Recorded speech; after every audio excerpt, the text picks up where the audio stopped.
Voltamos para o último bloco da entrevista com a secretária de Estado de Meio Ambiente e Recursos Hídricos, Patrícia Salomão. A senhora falava sobre as estruturas da Polícia Militar, né? Da Polícia Ambiental. E outras instituições, o IDAF, por exemplo, ele seria também um braço aliado nesse... É um parceiro, já é hoje. O ideal seria que o IEMA tivesse seus escritórios. Enquanto a gente não consegue, estamos buscando parceiros. Então, já faz em torno de 60 dias que o usuário, ele já pode, aquele que já tem um processo aberto no IEMA e que demanda algum documento, deve levar algum documento até o IEMA, seja um ofício, algum pedido, atendimento de condicionante no processo de licenciamento, ele pode se dirigir ao escritório do IDAF, mais próximo dele, fazer esse protocolo lá que o IDAF vai fazer chegar até o IEMA esse documento. Então a pessoa já não precisa mais se deslocar até a Vitória, em muitos casos, para poder simplesmente protocolar um documento. O IDAF tem mais de 20 escritórios regionais. Né? O IDAF tem em todos os municípios praticamente. Quase todos os municípios, né?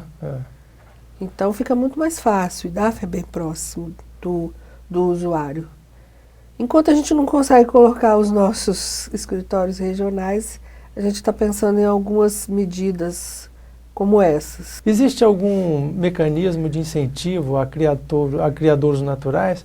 Por exemplo, tanto para espécies nativas de peixes.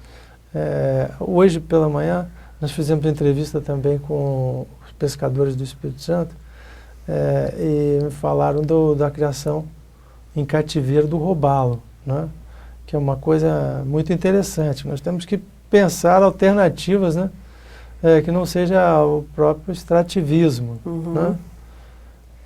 Existe algum tipo de incentivo a nível nacional, ou então na política estadual que se pretende desenhar para a fauna? A fauna ainda não. Hoje a gente ainda não tem, não havia no âmbito do governo federal, ainda não estamos pensando. Na verdade, o Estado está recebendo agora, mas eu não vejo nenhuma dificuldade da gente desenvolver futuramente alguma coisa. Inclusive, eu acho muito interessante. É interessante que a gente incentive práticas conservacionistas da espécie, né? Então, porque a gente acaba facilitando a entrada de animais exóticos, né? Como javali, como outras, né? As espécies que acabam se tornando, tem o risco de se tornarem pragas, né? E não cultiva o que nós temos na nossa fauna, até por um certo purismo, né, ambiental. Exatamente, poderíamos estar aproveitando isso para conservar a espécie, porque se você deixa de caçar, por exemplo, para comprar num criador, né, a gente está deixando de causar uma degradação e como fonte de renda mesmo, para quem faz. Hoje o que existe é só mesmo assim, a possibilidade da pessoa fazer, mas não existe fomento. Certo. É uma coisa interessante a se pensar no futuro. Secretária, e o gerenciamento das unidades de conservação no Espírito Santo, como elas andam? Elas sempre foram deficitárias, sempre tiveram problemas de limites, segurança contra incêndio e facilidade, aquelas que permitem visitação pública, não ter os seus planos de manejo implantados e funcionando. Então, a gente tem uma coordenação no IEMA, que é a Coordenação de Áreas Protegidas, e engraçado você falar isso, foi justamente o esforço dentro dessa coordenação, ele está sendo justamente esse hoje, identificar o que cada uma das unidades de conservação tem ou deixa de ter, por exemplo, quem tem plano de manejo, quem não tem, quem está com toda o seu aspecto fundiário regularizado, quem não está, quanto que ainda precisa regularizar dentro de cada unidade. Esse estudo está sendo feito. A questão da regularização fundiária ela já está até em fase final, já está quase terminando. Então a gente está fazendo um mapa, um diagnóstico da situação atual de cada unidade de conservação sob gerenciamento do IEMA, né? Unidade de Conservação Estadual. E estamos com alguns programas bem interessantes, por exemplo, prevenção a incêndio, que é o Prevines, que está para acontecer.